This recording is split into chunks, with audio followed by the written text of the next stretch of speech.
dengan saya Yakobus pasal yang pertama ayat 21 sampai ayat yang ke-25. Yakobus pasal yang pertama ayat 21 sampai ayat 25. Tuhan tunjukkan kepada saya bahwa apa yang akan ada di depan saudara, apa yang akan ada di depan kita, bahwa orang akan semakin mengasihani diri sendiri. Saya lihat itu datangnya seperti awan yang sangat gelap. Dan ketika awan itu datang kepada seseorang, maka ada lainnya orang itu, dia memeluk awan itu seperti bantal guling yang dia tidak mau lepaskan kepada orang lain. Nah, Tuhan katakan gini nih, roh mementingkan diri sendiri.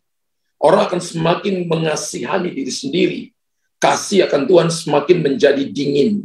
Menggenapi Matius pasal 24 ayat 12. Ya, kasih akan Tuhan semakin menjadi dingin. Orang nggak peduli dengan orang lain. Orang hanya cuma peduli dengan diri sendiri, dengan hobinya, dengan pekerjaannya. Dia tidak lagi peduli dengan orang lain.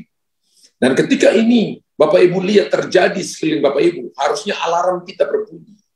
Harusnya saudara dan saya sadar bahwa kita sedang hidup di akhir zaman. Setan sedang melakukan segala cara untuk menyerang orang-orang percaya.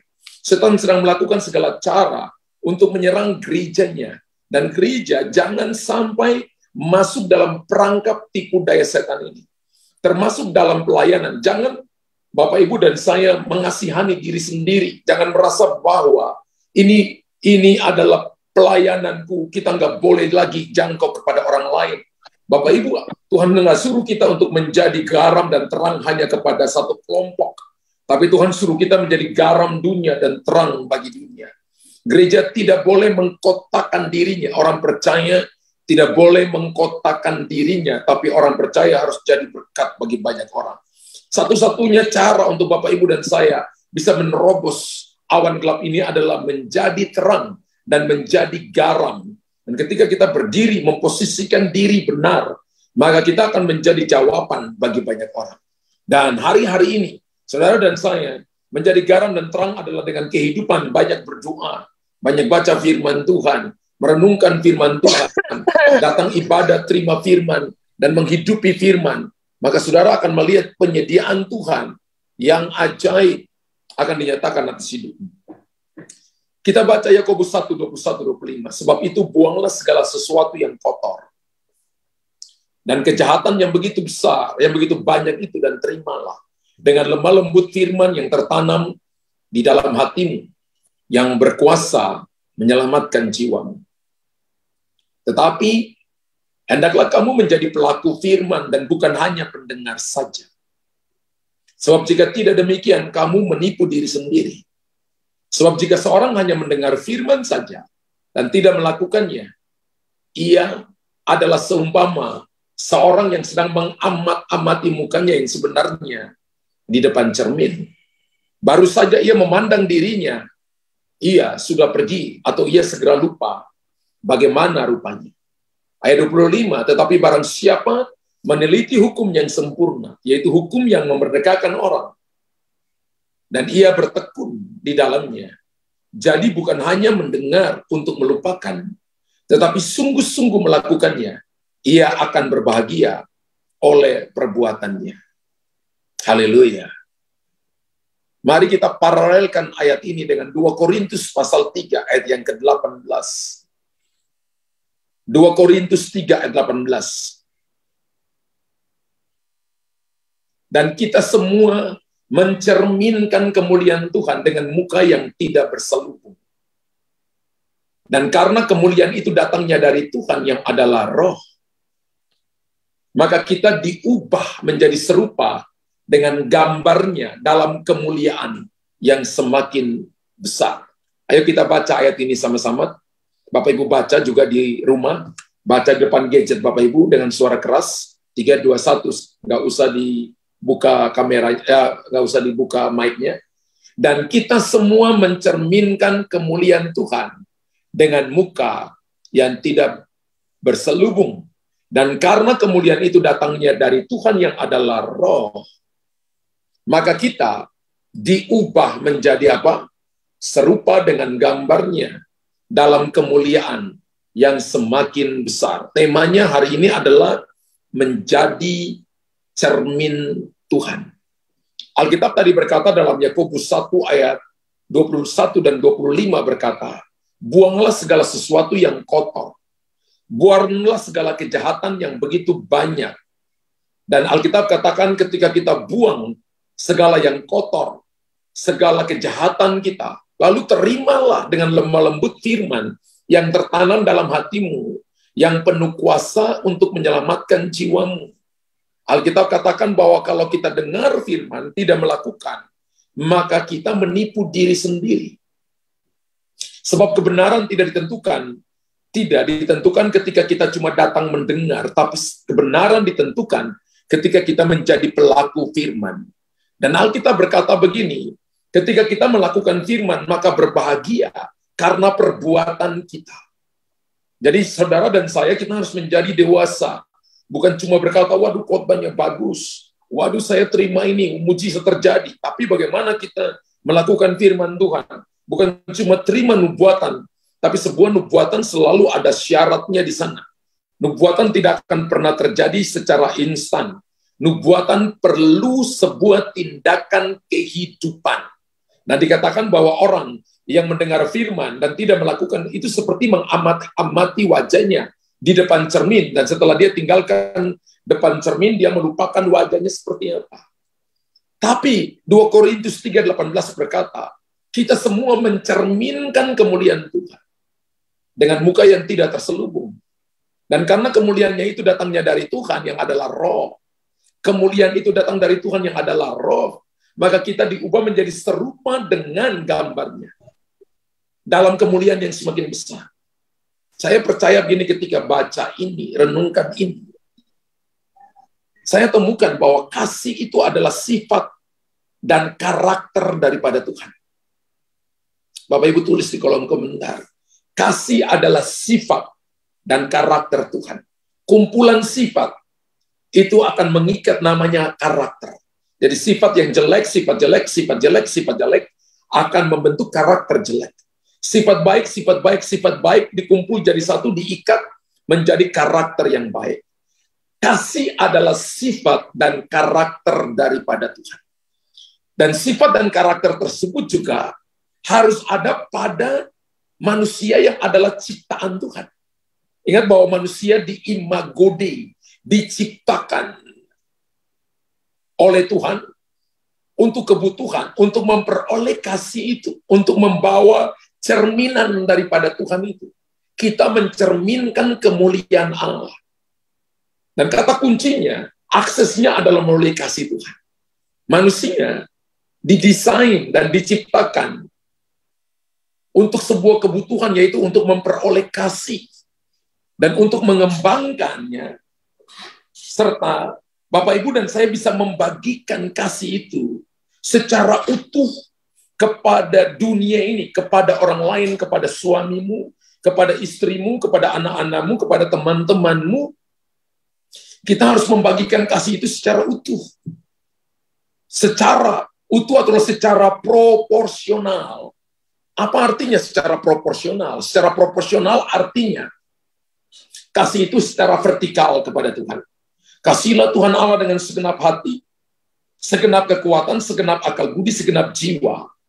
Artinya untuk Tuhan itu kita harus lakukan dengan segenap hati. Melayani harus dengan segenap hati. Bapak Ibu harus berkhotbah dengan segenap hati. Mendoakan orang harus dengan segenap hati. Semua yang kita kerjakan harus dengan segenap hati.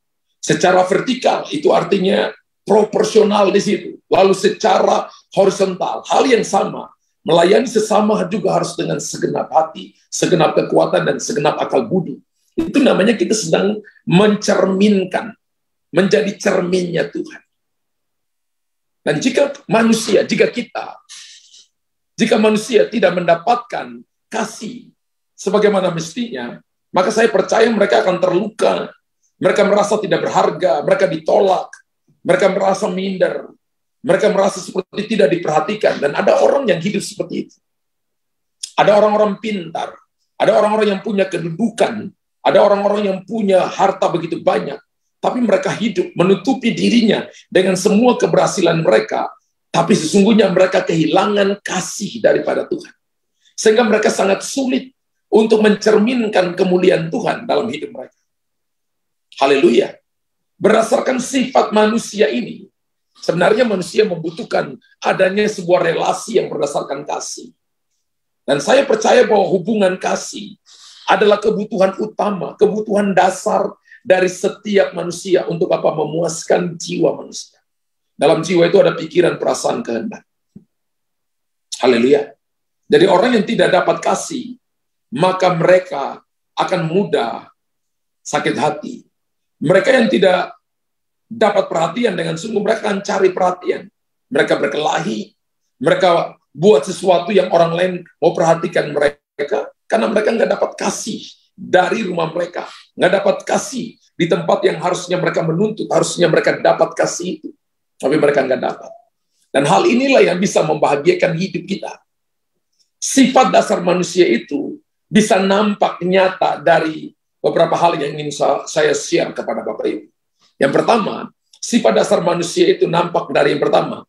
Kita harus tahu bahwa manusia diciptakan menurut gambar dan rupa Tuhan. Bapak Ibu tulis dulu, saya diciptakan menurut gambar dan rupa Tuhan. Kita tidak diciptakan, kita tidak berasal dari monyet, tidak, saudara. Ya, seperti beberapa ahli-ahli berkata bahwa manusia itu berasal dari monyet. Rasanya tidak kalau kita baca Alkitab. Kita diciptakan oleh tangan Tuhan sendiri. Kita diimagode, diciptakan menurut image, gambar atau potretnya Tuhan. Manusia diciptakan menurut gambar dan rupa Allah. Jadi kalau ada orang yang menghina Anda, kalau ada orang yang berkata bahwa kakakmu lebih cantik, adikmu lebih ganteng, cecemu lebih cantik, makan memenya lebih cantik daripada kita, Bapak Ibu harus sadar bahwa kita diciptakan menurut gambar dan rupa Tuhan. Saya bayangkan ketika cetakan itu jadi, maka Tuhan hancurkan cetakan itu. Dan Anda itu sebenarnya orang paling langka di muka bumi. Hidungmu tidak pernah ada yang sama, matamu berbeda, pipimu berbeda, keningmu berbeda, bibirmu berbeda. Anda diciptakan berbeda sendiri. Kenapa? Karena Allah adalah kasih, Tuhan adalah kasih. 1 Yohanes pasal 4 ayat 8 dan ayat yang ke-16 berkata begini. 1 Yohanes pasal 4 ayat 8 berkata, barang siapa tidak mengasihi, ia tidak berasal, ia tidak mengenal Allah, sebab Allah adalah kasih. Barang siapa tidak mengasihi, ia tidak mengenal Allah, sebab Allah adalah kasih. Bapak Ibu, orang yang terus memberi belum tentu dia mengasihi. Tapi orang mengasihi pasti memberi. Haleluya. Dan ingat, di dalam mengasihi ada unsur yang namanya disiplin. Wahyu pasal yang ketiga ayat 9 berkata begini, barang siapa kukasihi, maka yang pertama dihajar lebih dulu. Ya, barang siapa kukasihi, Wahyu 3 ayat 9 atau ayat berapa, coba dicari. Ya, barang siapa kukasihi, dikatakan begini, maka dia dihajar, ditegur dulu, kemudian dihajar. Barang siapa tidak mengasihi, ia tidak mengenal Allah, sebab Allah adalah kasih. Wow, Wahyu 3:19. Barang siapa kukasihi, yang pertama ia kutegur. Kalau ada orang yang tegur saudara dengan kasih, maka itu tanda bahwa dia mengasihi saudara. Kalau ada yang hajar saudara, mendisiplinkan saudara, itu tanda bahwa dia mengasihi. Makanya Alkitab katakan, sebab itu relakanlah hatimu dan bertobatlah. Dan tingkatan yang ketinggi adalah ketika didiamkan, ketika Tuhan diamkan kita. Jadi 3 cara Tuhan mendidik umatnya adalah ditegur, dihajar, didiamkan. Israel didiamkan di Babel 70 tahun. Nggak cukup. Didiamkan di Mesir 430 tahun. Nggak cukup. Bahkan di bawah Ottoman Turki 300 tahun. Nggak cukup di bawah Inggris Raya masih 80 tahun. Didiamkan, saudara. Kasih itu ada unsur disiplinnya. Dan ayat yang ke-16 berkata, kita telah mengenal dan telah percaya akan kasih Allah kepada kita. Kita telah mengenal Ya. Kita telah mengenal dan telah percaya akan kasih Allah kepada kita. Allah adalah kasih, dan barang siapa tetap berada di dalam kasih, ia tetap berada di dalam Allah, dan Allah di dalam dia. Masalah selalu ada, persoalan selalu ada, tapi ketika Bapak, Ibu, dan saya hadapi persoalan tanpa kasih, maka kita terluka. Ketika kita hadapi masalah tanpa ada kasih di dalamnya, maka kita bisa melukai orang lain. Kita bisa jadi troublemaker di sana. Kita menjadi orang yang tidak tahan, dan kita akan mencoba untuk merusak apa yang Tuhan sedang bangun. Alkitab katakan bahwa orang yang mengenal Allah tidak membela dirinya, tapi dia datang dan mencerminkan kasih Tuhan. Contoh, Daniel ada di Babel. Dia kerjanya benar, tapi disalahkan oleh teman-temannya. Dia tidak bela diri. Dia membiarkan Tuhan membela dia. Dia tugasnya adalah tetap berdoa. Dia tidak sakit hati lalu berkata, saya nggak mau doa, saya nggak mau ibadah, saya nggak mau baca Alkitab. No. Dia tetap berdoa. Dan Tuhan bela dia dengan mengutus malaikat mengetupkan mulut-mulut singa. Sehingga malam itu singa tidak menerkam Daniel, tapi Daniel jadikan malam itu singa menjadi tempat untuk dia bersandar atau tempat meletakkan kepalanya. Dan besok pagi ketika Darius bangun, maaf itu Media dan Persia, bukan Babel, Media dan Persia. Dan ketika Raja Darius datang dan dia berkata, hai Daniel, hamba Allah yang hidup, Allahmu yang kau sembah pasti akan menolong engkau. Daniel berkata, aku tidak bersalah kepada engkau ya Tuanku Raja. Aku tidak bersalah kepada engkau. Allah yang aku sembah telah mengutus malaikatnya mengetupkan mulut-mulut singa. Jadi tarik naik dari dalam lubang singa. Dan teman-temannya yang memfitnah dia dilemparkan ke dalam gua singa. Hanya dalam satu malam ada pembalasan Tuhan. Contoh yang kedua adalah Yusuf dengan saudara-saudaranya. Mereka menjual dia selama 13 tahun. Dan ketika mereka ketemu Yusuf, Yusuf punya alasan membalas mereka.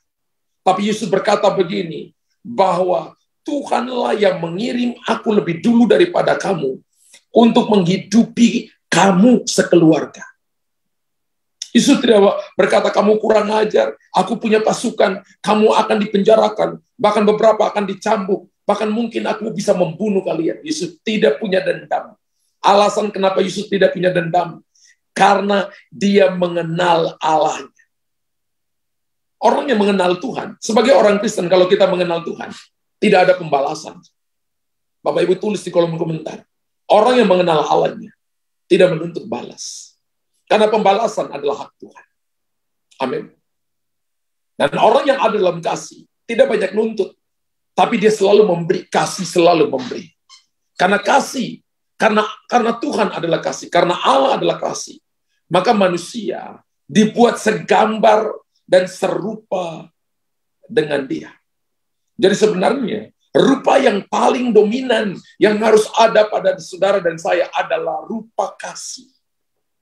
Jadi kalau seseorang itu adalah anak Tuhan, anak Allah, maka dia harus punya 3 hal ini dalam dirinya. Dia bisa tegur orang yang salah. Yang kedua, dia bisa mendidik orang yang salah. Karena itu prinsip Tuhan, kita segambar.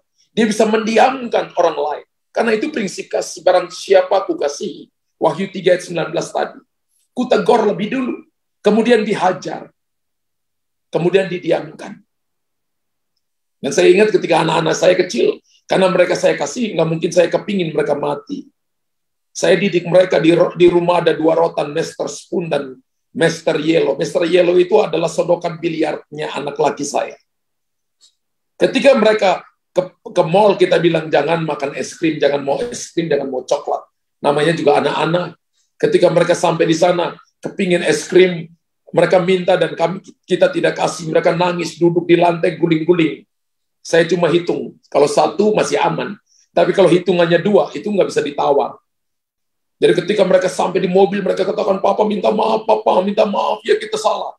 Nggak berubah, saudara. Nggak turun jadi 1, tetap 2. Sampai di rumah itu satu-satu masuk dalam kamar. Tahu nggak kamu salah? Tahu, Papa. Kenapa? Dilarang makan es krim, tapi kita nangis guling-guling di lantai.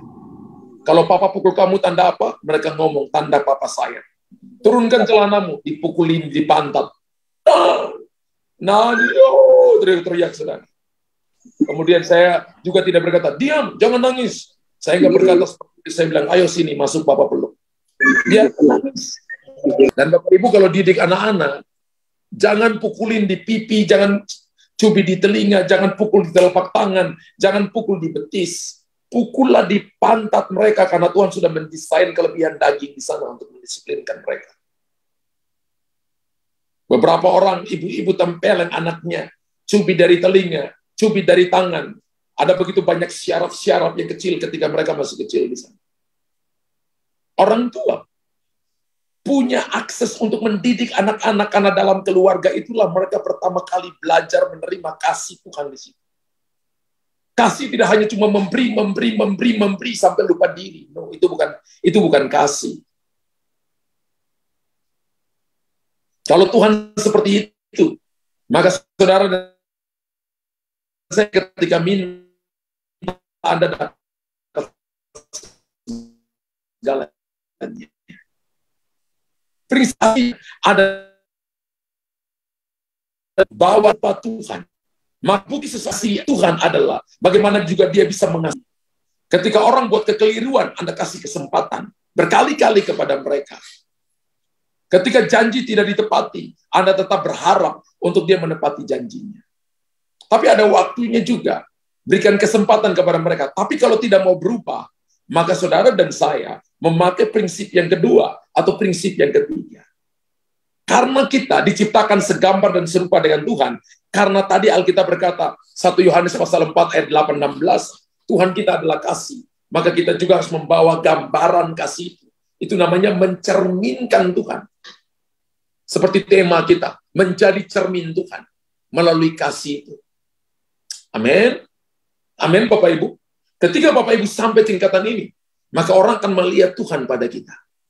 Orang akan melihat Tuhan menyertai kita. Orang melihat, Raja Darius melihat Tuhan menyertai Daniel.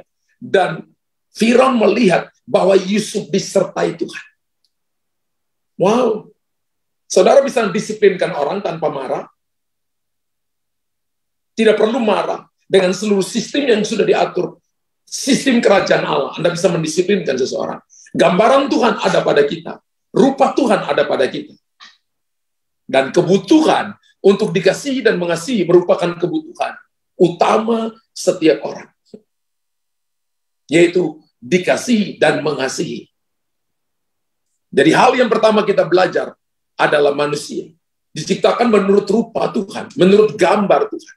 Yang kedua Bapak Ibu, relasi daripada kasih suami istri mencerminkan kasih ilahi.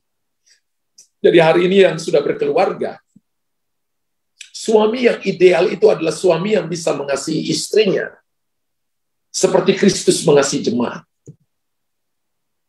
Dan istri yang ideal itu menghormati suami seperti jemaat menghormati Kristus. Bukan cuma masalah ganteng atau cantik, itu bonus. Tapi yang paling penting adalah bagaimana suami mengasihi istrinya seperti Kristus mengasihi jemaat. Dan bagaimana istri itu menghormati suami seperti jemaat menghormati Kristus. Efesus menulis tentang bagaimana kehidupan keluarga yang ideal. Dalam Efesus pasal 5 ayat 23 sampai ayat 33, kita baca kasih Kristus itu adalah dasar hidup suami istri. Jadi kalau membangun keluarga tidak boleh di atas dasar kekayaan. Tidak boleh di atas dasar ketenaran. Tidak boleh di atas dasar kecantikan atau kegantengan. Karena kita pasti semakin tua tambah keriput dan tambah tua. Tambah tua itu pasti. Tapi tambah dewasa itu sebuah pilihan. Dan Alkitab berkata, hai istri tunduklah kepada suamimu seperti kepada Tuhan. Tidak berkata, hai istri tanduklah suamimu. Tidak saudara ya. Tapi Alkitab berkata, hai istri tunduklah kepada suamimu seperti kepada Tuhan. Istri harus melihat suami seperti dia melihat Tuhan. Dan Alkitab ajar seperti itu. Alkitab ajar seperti itu. Istri itu bukan pembantu suami. Tapi istri itu adalah teman pewaris dari takhta kasih karunia Tuhan. Karena suami adalah kepala istri. Sama seperti Kristus adalah kepala jemaat. Dialah yang menyelamatkan tubuh.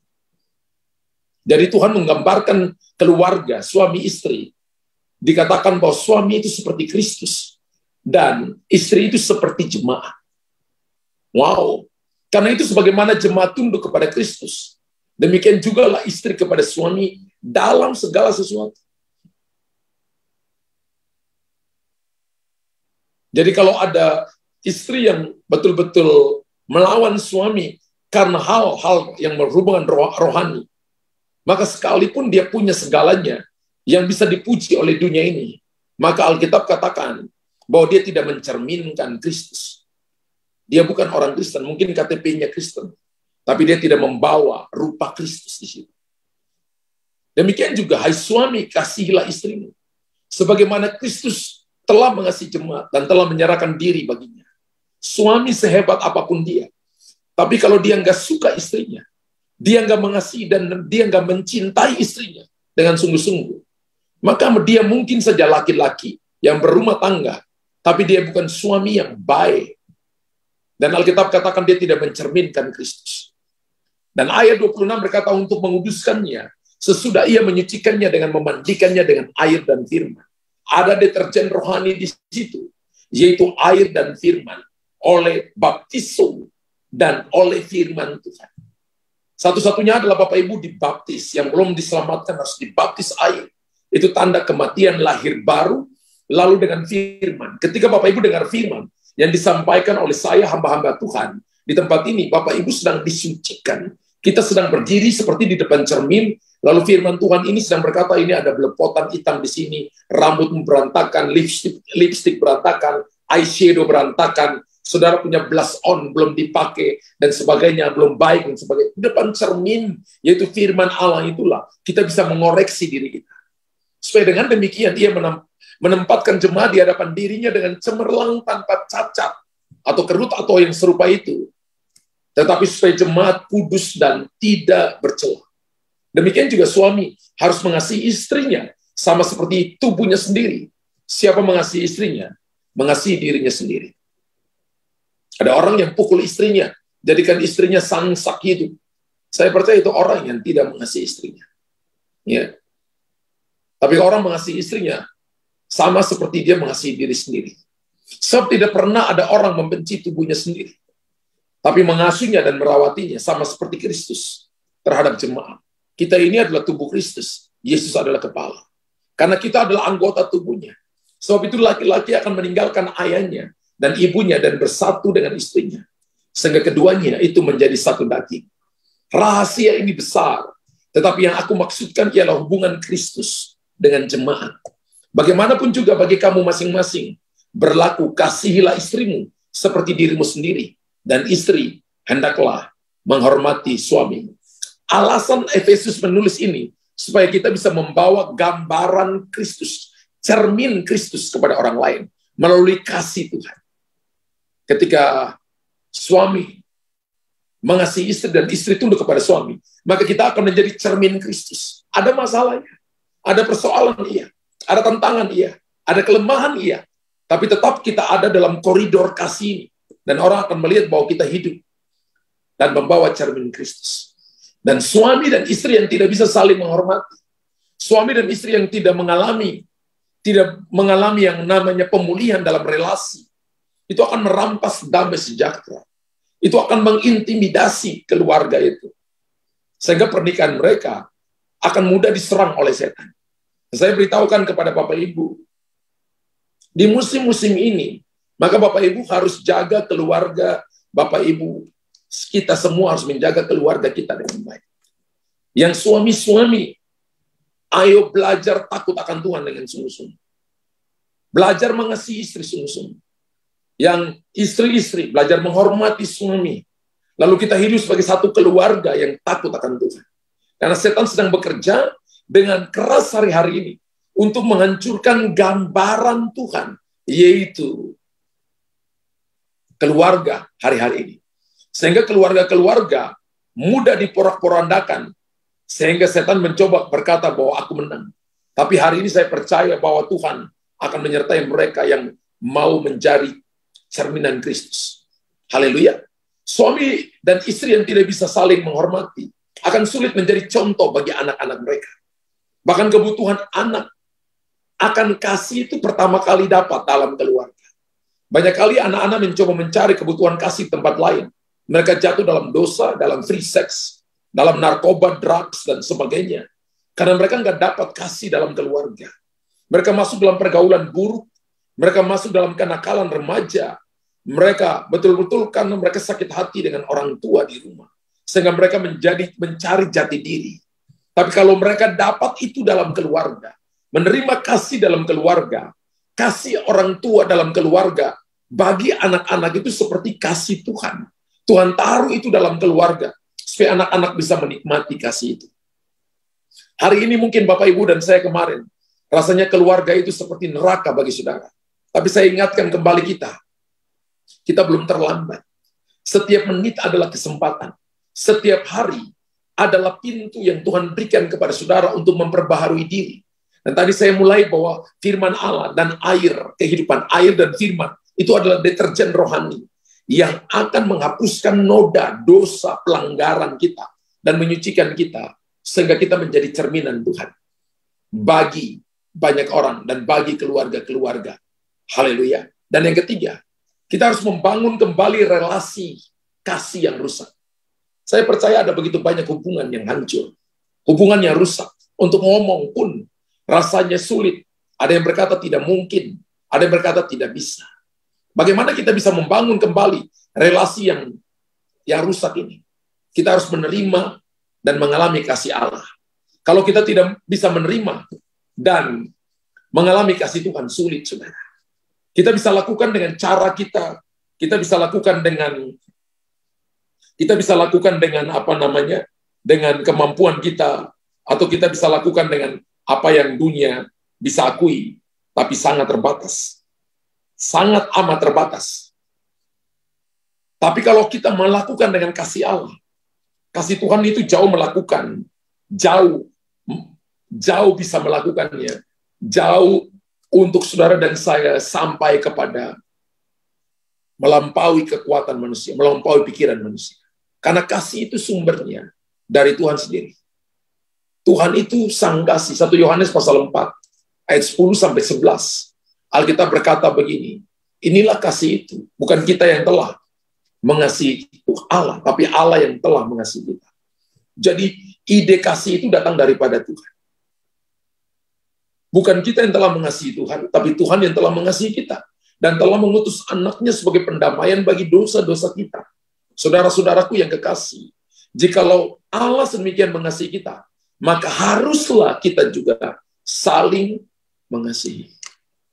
Kalau hari ini hubungan kita rusak, hubungan kita terputus, Bapak Ibu dan saya kembali hanya dengan mengasihi. Tadi saya katakan kasih itu hubungannya vertikal dan horizontal, baru jadi tanda salib, baru jadi jembatan untuk menyelamatkan kita. Kita nggak bisa bilang kita mengasihi Tuhan, tapi membenci orang lain, itu nonsens.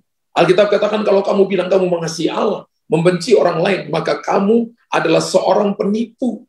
Tapi kalau kita bilang kita mengasihi Allah, pasti kita mengasihi orang lain. Itu Bapak Ibu dan saya menjadi cermin bagi orang lain. Haleluya. Kita harus menerima dan mengalami kasih Allah.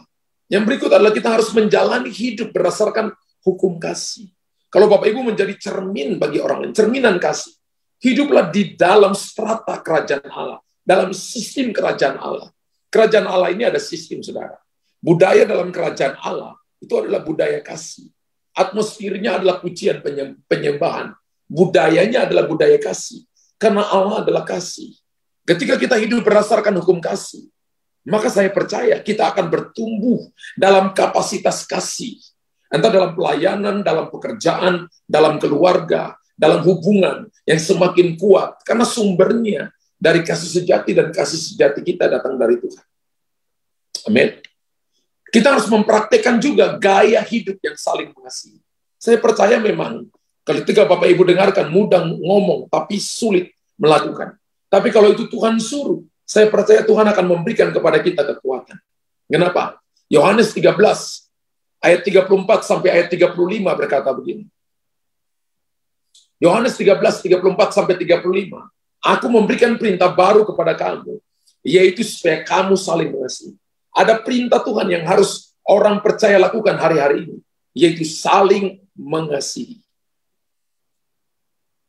Saya juga belajar. Bapak Ibu juga belajar. Kita nggak cuma mengasihi orang yang selalu memberi kepada kita, tapi belajar juga mengasihi orang yang mungkin menegur kita, yang mungkin mendisiplinkan kita. Sama seperti aku telah mengasihi kamu, demikian pula kamu harus saling mengasihi. Dengan demikian semua orang akan tahu bahwa kamu adalah murid-muridku, yaitu jikalau kamu saling mengasihi. Kapan orang tahu bahwa kita murid Tuhan? Ketika kita saling mengasihi. Kalau kita bilang kita murid Tuhan, maka hal yang paling dominan yang bisa kita tahu, bahwa kita hidup di dalam kasih saling mengasihi. Kita tidak hidup dalam persaingan. Kita tidak hidup untuk saling menjatuhkan orang lain. Karena kasih tidak ada unsur saling menjatuhkan. Kasih selalu membangun. Kasih itu selalu menolong. Kasih itu selalu menerima satu dari yang lain. Tanpa kasih, maka saudara dan saya hanya melakukan sesuatu. Mungkin ada hasilnya, tapi dampaknya sangat minus. Tapi kalau kita melakukan sesuatu, mungkin belum ada hasil besar, hasil kecil, tapi kalau ada kasih di dalamnya, maka efeknya itu luas, akan membawa dampak bagi banyak orang. Dan ada banyak ayat dalam firman Tuhan yang mengajarkan tentang bagaimana kita harus mempraktekkan gaya hidup saling mengasihi. Bapak Ibu bisa lihat dalam Yohanes pasal 15 ayat 12, Bapak Ibu catat saja. Dalam Roma 12 ayat 10, Bapak Ibu catat. Dalam 1 Petrus 1 ayat yang ke-22, Bapak Ibu bisa catat. Dalam 1 Yohanes 3 ayat 11, ya, saya nggak punya waktu untuk tunjukkan semua. 1 Yohanes 3 ayat yang ke-23, 1 Yohanes 4 ayat yang ke-7, Bapak Ibu harus belajar hafal ya. 1 Yohanes 11, ya, 1 Yohanes pasal 4 ayat 11, 1 Yohanes pasal 4 ayat 12, 1 Yohanes pasal 4 ayat yang kedua, itu bicara semua tentang bagaimana mempraktekkan gaya hidup saling mengasihi. Dan Yohanes pasal pertama ayat yang kelima, tolong kita lihat ayat ini. Yohanes pertama ayat yang kelima. Haleluya. Yohanes pertama ayat yang kelima.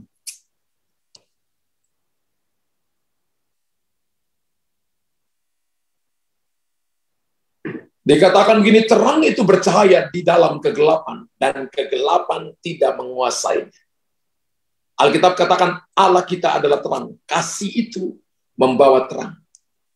Ketika Bapak Ibu hidup di dalam kasih, Anda akan menjadi berkat bagi banyak orang. Serius, karena firman Allah berkata, terang itu bercahaya di dalam kegelapan, dan kegelapan itu tidak menguasainya. Ketika kita mempraktekkan gaya hidup saling mengasihi, maka saya percaya bahwa sifat Tuhan itu akan bertumbuh di dalam rohmu, dalam dirimu, dalam jiwamu, akan menguasai tubuh kita, sehingga secara bertahap, perlahan, kita bukan lagi mengejar kasih, tapi saudara dan saya, kita ada dalam kasih. Amin. Kita bukan lagi mengejar kasih, tapi kita ada di dalam kasih. Kasih bertumbuh dalam kita, bertumbuh dalam pikiran kita. Ketika orang cerita tentang keburukan kita, kita tidak berpikir membalas orang itu. Kita tidak berpikir bagaimana menjatuhkan orang itu. Tapi kita mulai berpikir, kasihan banget orang itu. Bagaimana caranya? Oh, mungkin ini tempat yang salah bagi dia. Mungkin dia ketemu dengan orang yang salah, siapa tahu dia di tempat yang lain. Karena secara bertahap kasih bukan lagi menjadi sebuah perjuangan, tetapi sebuah sukacita karena diri kita adalah kasih itu. Karena kita diciptakan menurut gambar dan rupa Tuhan. Saya percaya ketika Bapak Ibu dan saya mengerti ini, dan Bapak Ibu membawa karakter kasih, maka kita menjadi cerminan Kristus, cerminan Tuhan dimanapun kita berada. Bapak Ibu tidak harus jadi pendeta, baru kita menjadi cerminan Tuhan. Siapapun kita, apapun keadaan kita, ketika kita mau hidup dalam rule kerajaan Allah, aturan kerajaan Allah, dan pola pikir kita selaras dengan pola pikirnya Tuhan, kita bisa menjadi yang namanya cermin Tuhan di muka bumi ini, melalui kasih Tuhan. Haleluya. Saya percaya malam ini Bapak Ibu diberkati Tuhan, yang diberkati Tuhan. Tulis di kolom komentar, saya diberkati Tuhan.